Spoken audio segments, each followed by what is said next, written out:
Welcome, everyone. I am so excited tonight to have my very special friend and guest joining us tonight, Joy Anderson. Welcome to Musically Minded. Thanks, girl. I'm super glad to be here. I am so excited to have you. I have to tell you, I have been looking forward to this interview. I've got some personal reasons. One is my sister that I can't wait to share this information with tonight. Awesome. But first, you all might want to know, who is Joy Anderson? So let me tell you about her. Joy is on a mission to bring moms home. Joy became a single mother overnight, and she had to find a way to provide for her family. That's when she decided to start a preschool, not a daycare, which we'll be finding out about, in her home. It was her way of still staying home with her kids while making a great income and making a difference in the lives of many children. Now, Joy quickly grew it into multiple locations, and she taught over 1,000 students and made over $1.75 million before selling it. That's awesome. Today, Joy is the founder and CEO of Preschool Systems. She now helps women start their own successful local and online preschools. So Joy, welcome to Musically Minded. Thank you so much for having me. I'm glad to be here. I am so excited to interview you, and I have to start with the very first question. So way back when you opened that preschool, did you have any sort of education? I mean, had you been a teacher? Like, what was the background and why did you choose that? Absolutely. No, the answer is no. I had no education in early childhood education. I had no degree in that. I had no experience. I was not a teacher. Truly, where it came from was I was just a single mom of those 3 kids, and I had to figure it out. There was no other option, right? I mean, when your back's up against the wall, you got to make it work. So I didn't have 4 years to go get a degree. I didn't have 2 years to go become a preschool teacher in a classroom. I knew that with my heart and my passion and my grit and my refusing to give up, I can learn anything that I needed to know. It wasn't required to have a degree. It wasn't required to have experience. You can just teach preschool classes without that in almost every state, and especially online, because nobody monitors online. Okay. All right. That's awesome, because I think a lot of times, people might be held back. They think, I need to go get a 4-year degree. And, who has time to do that when you have a toddler? Absolutely. So, I keep reading where you say preschool, not a daycare. I want to ask you to clarify that. What is your, in your mind, what is the difference between a preschool and a daycare? Yeah, absolutely. So here's the thing. When I was picturing, like, how do I support my 3 kids? I hadn't had a job in 8 years. I didn't have any resume, right? Job history. But I didn't want to put them in daycare and go get a job either. That just wasn't in my cards. I also did not want to start a home daycare.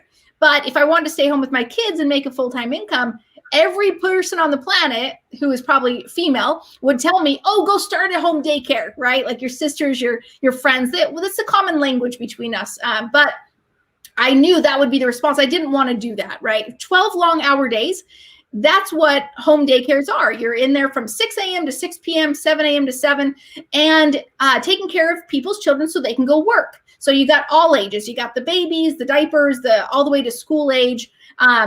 While your own children are at home too, your time is stretched. You don't get breaks unless they maybe go to naps. But I mean, come on, like, you're still got children under your watch. And wouldn't you rather take a nap during that time? But also you can't, because you're supposed to be watching children. Like, I couldn't fathom doing that. And so I said, there's got to be another way. There's got to be a third option somewhere. And thank heavens I was blessed with this idea to start a preschool instead, basically doing the opposite of everything that I didn't like of daycare. So not 12-hour days. We only teach kiddos for a couple hours every day. Then they go home. I'll clarify why that works.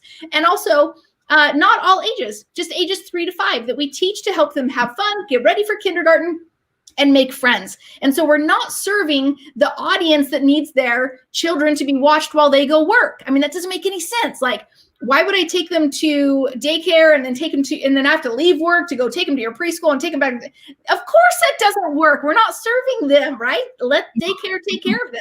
We are serving the stay-at-home moms who don't want to homeschool their kids, right? And they value preschool though. They value their child getting ready for kindergarten, but they don't want to do it themselves. They would much rather pay a couple $100 a month, take them over to a friend's house or, amazing preschool and have their child learn how to get ready for kindergarten and get socialized. That's huge. So we can do this locally or online. That's the difference, is we're two totally different target markets and a completely different experience on our part. Now we enjoy the day. We are with our children, playing with them for a targeted amount of time, focused time, playing with them. And then all the other kids go home. So we're like, hey, we're still having a great time, but we don't feel like we have to just be all things for everybody for 12 hours. Yeah. And I think that's what I love, is just this idea that, if you want to start doing something in your home, it doesn't have to be 12 hours. There is still a market out there for, is it 2-3 hours? Like, what do you recommend? Yeah, definitely. I recommend a 2.5 hour class time, a morning class, 9 to 11:30. Then they go home. And then you can have lunch with your kids. A different class comes 12 to 2:30. And then they go home. And then if you have school-age kiddos from elementary, they come home to you, right? It's not like you're getting school-age kids. It's your own children come home and your day is over. It's like you taught 2 preschool classes. You had fun with your little ones. You got your older kids coming home. You're done with work by school hours. It's amazing.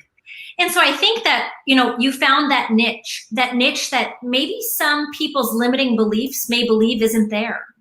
And I love that you said, you know what, I'm going to test it out. So let's say that your first couple of years, because I know as a business owner, my first couple of years, there was some learning on my end. Tell me about the first couple of years. Did it just like all of a sudden explode? No. Yes and no. Did I make a ton of mistakes? 100% and more. Many times during that first year, because it was just me and my husband, who I was like brainstorming ideas off of him.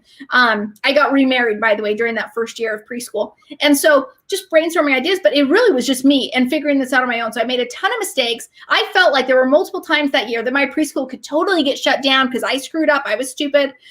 You just don't know what you don't know. And what were we talking about this?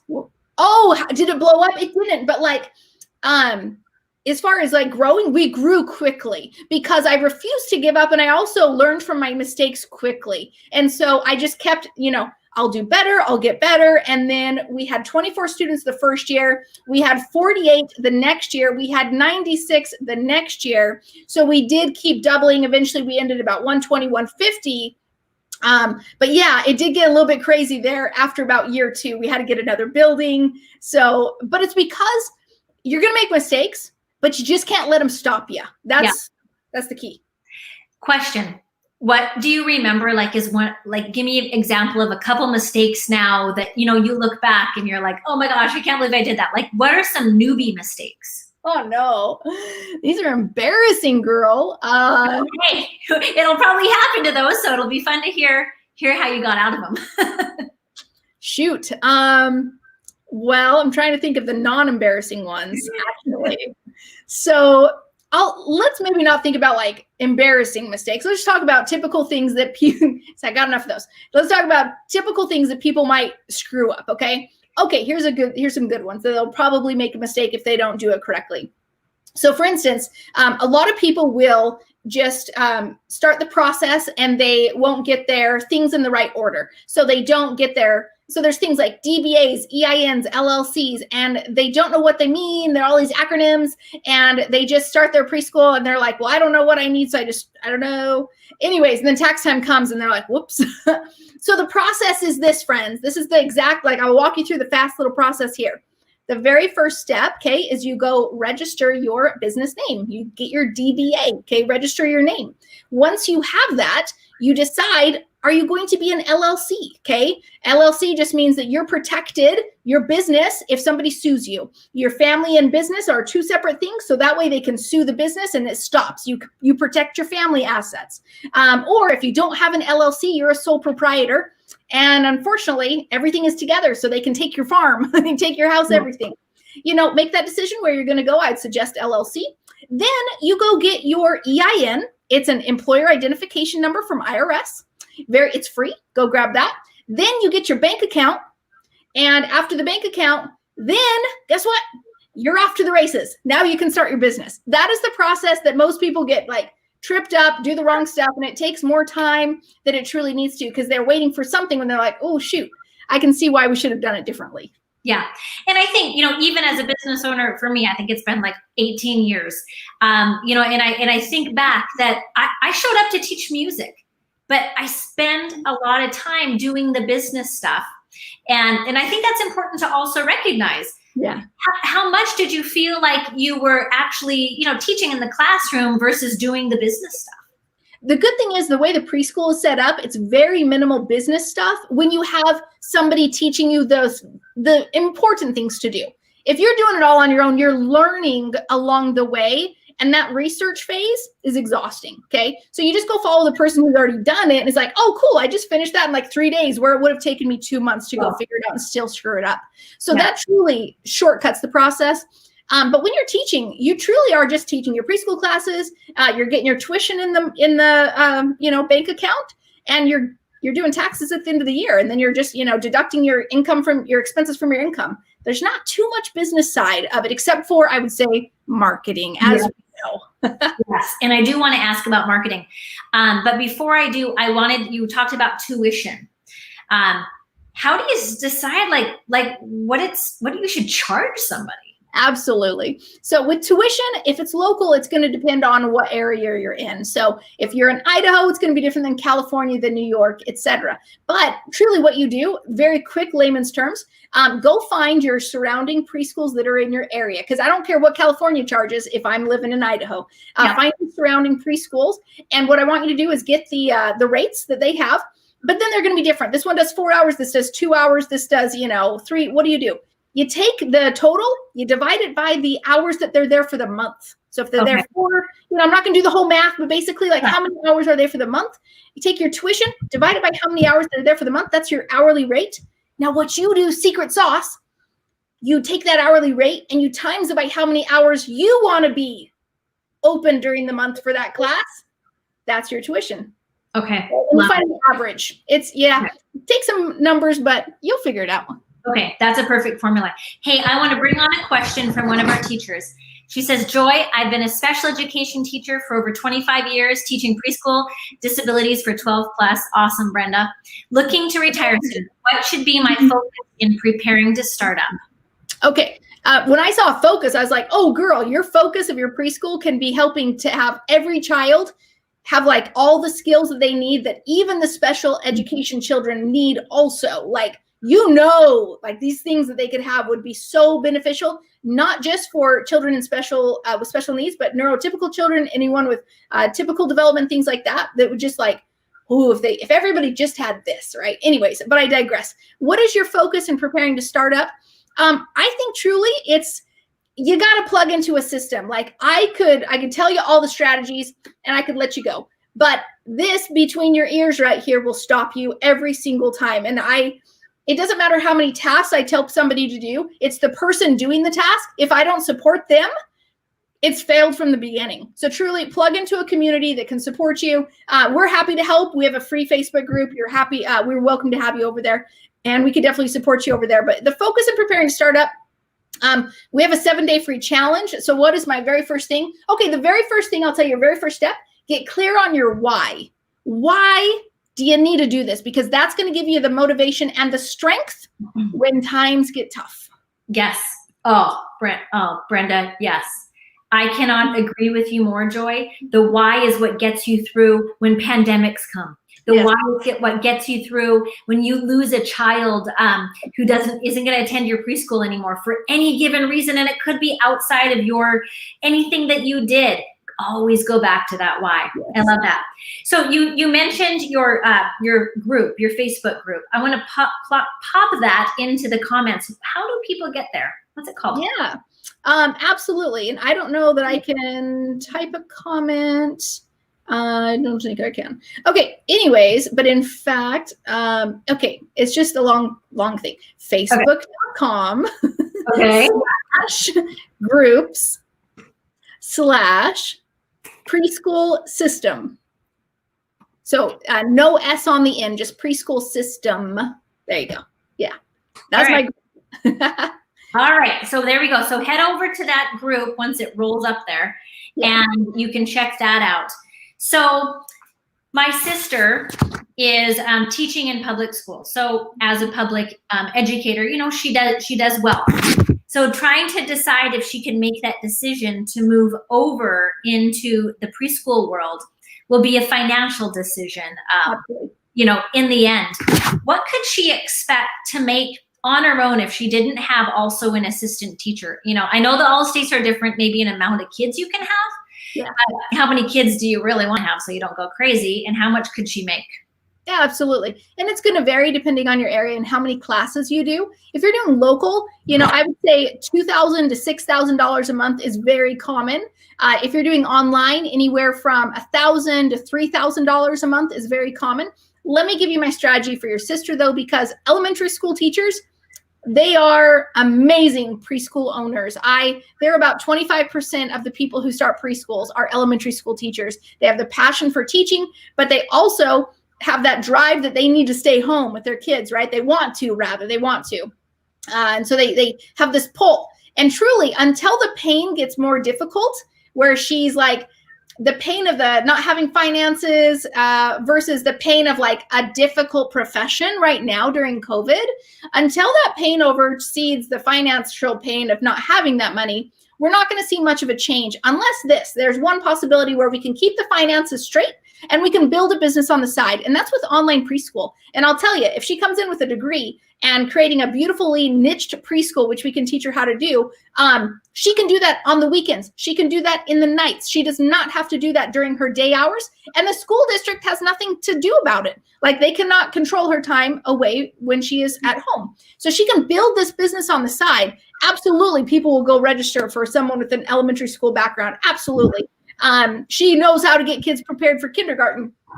So she can build that business on the side, build it up until, it starts getting legs and really truly being like, it's enough. It might not be my full salary, but if this pain is growing over here because of the job and this salary is starting to grow, we're going to feel better about closing down the elementary and really putting all of our heart in here because there's enough pain to fuel that baby. Like, we're going to go all in and we're going to make it happen. Absolutely. And it's also about getting out of your comfort zone. It's so easy to stay in the comfort zone, but there's also, I know in the back of her head there's that nagging, I love preschool. And so for her, that's really also, her why that fuels her. So if I were somebody who wanted to, I have this dream of starting this preschool, realistically, how long would it take me from idea to my first student in the class? 7 days. 2 days even. Girl, I'm not joking. We have a 7-day challenge, 7 students in 7 days. And I have seen this time and time. It blows my mind. People without a website, people that have just found me on a Facebook ad yesterday, show up in my challenge. And within, 5 days are posting this very special script on social media that just kills, it crushes, it like gets signups left and right. You don't talk to people. You don't pay for money on ads. You don't have a website. You don't even know how to teach preschool, but it converts to sign up preschoolers. And all of a sudden you have more, I don't know what to do with these children. They got money. They gave me money in my bank account. How do I teach preschool? Right? Yeah. And then I help you. But anyways, I'm not joking. In 7 days, we can have literally money in your bank account. Usually our challenge finishers, $200 on average is how much they make with tuition.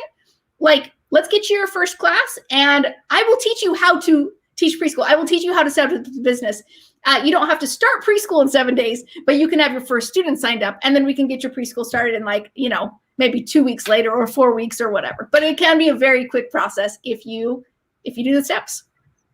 But what if it feels like in your town, your market is saturated? There's just so many preschools. No. They didn't go through Joy Anderson's training. Okay? So I will take any preschool and we will blow all the competitors away. I went in from my having no experience, no nothing, no knowledge of business or marketing. I came into a little town of 20,000 people. There were 2 huge preschools. They didn't even market anymore because everybody went to their preschool. And, nobody else, everybody went to their huge preschools. Within 1 year, one of them shut down because of me. I'm sorry. I love you. But I took all the business because she stopped marketing. Within a couple years after that, I was bigger than the other preschool. And I still, to this day, with my owner, is still bigger than this other preschool. And it doesn't matter. We still have like 10 pop-up preschools in my area. But you do the preschool the way that I teach you how to do, more than just preschool. You give more value than anyone else. Everybody and their dog, except for not dogs, will come to your preschool program. They will rave about you like crazy. It doesn't matter how much competition there is. You'll blow everybody away with the program you create. So if you were to have somebody out there who wanted to try it, what would be one marketing strategy you would give them that they could just go out and do at 9 o'clock tonight? Absolutely. So 2 strategies, one for online, one for local. If you're going to immediately want an online preschool, the Founding Family Script is bar none the best thing. And you can find that in that 7-day challenge that I was talking about. Too detailed. I mean, it's not hard, but it's a script that posts, and it works gangbusters. You post it on social media. The other one I would suggest is flyer marketing. It is the old school method, but girl, it works. You put together a flyer, you trifold it. So you got on one side, preschool now enrolling. It's on big yellow, bright colored paper with black ink. And you go tape it to every door in the subdivisions of your premier, well, not necessarily premier, but your target subdivision markets. That means all the starter homes to so it's their first home. Imagine these subdivisions that it's like, we got our first home. Okay. Yep. That's your people. Or it's their second home. It's like, okay, we stepped up a notch. We got some, because you still want the young ones at home. If you got the premier subdivisions and the acreage, they got teenagers or all their kids are out of the house. That's not by the time they get there. Yeah. Yep. Love it. All right. So you keep talking about, you can help me. You can help me do this. You can help us do this. Where do we go to get help? Where do we start? There's just one place I'd like you to go right now, and that's going to be preschoolprizes.com. Okay, preschoolprizes.com. Because here's why. In the next 5 days at live right now, we have a $50,000 preschool giveaway package that we are giving away. It's actually $86,000 right now. Gorgeous prizes, a $5,000 shopping spree to discount school supply, $1,000 to Lakeshore, a laptop. I mean, it's ridiculous. Go there, because when you do that, you'll put in your email, and I'll get you into my free group. I'll get you into my 7-day challenge. I'll show you my book. I got a free book that you can get. So that's the first step. And then we'll take it from there. Okay. So, all right. I hear you're starting a podcast. Now, a lot of my listeners might have never heard of a podcast, or they're just kind of new in the podcast world. What the heck? I mean, what's a podcast? Okay. So this little app over there, that purple one, it's the purple one that says podcast. That's on your Apple phone. So click that, or if you're on Google, then just go to Google Play and type in Google Podcast, okay? And so then you got the app on the phone. All you do is type Preschool All Stars. It's right there. Preschool All Stars. That's the name. Yeah, that's the name of the podcast. And we have a podcast episode coming up soon, which is super exciting. This is my podcast, Preschool All Stars, right there. All right, you'll know there. Okay. It's the purple icon. You can't miss it.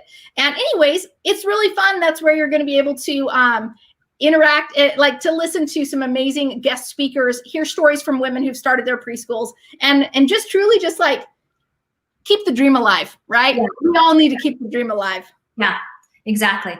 Awesome. Joy, your energy is so amazing. But I think the biggest piece is you're a trailblazer. You've been there. You've done that. And I know that you can help so many women around the country, and hey, even around the world, start preschools that they can be proud of. So before we go, is there anything else that you want to say to everyone before we say goodbye? No, I love you guys. Jocelyn, thank you for having me. I appreciate everybody, and keep the dream alive. That's what I want to keep. Yep. Awesome. Well, thank you so much. And make sure, I'm going to type that preschool, give it to me one more time, where we can go to win all those amazing prizes. Preschoolprizes.com.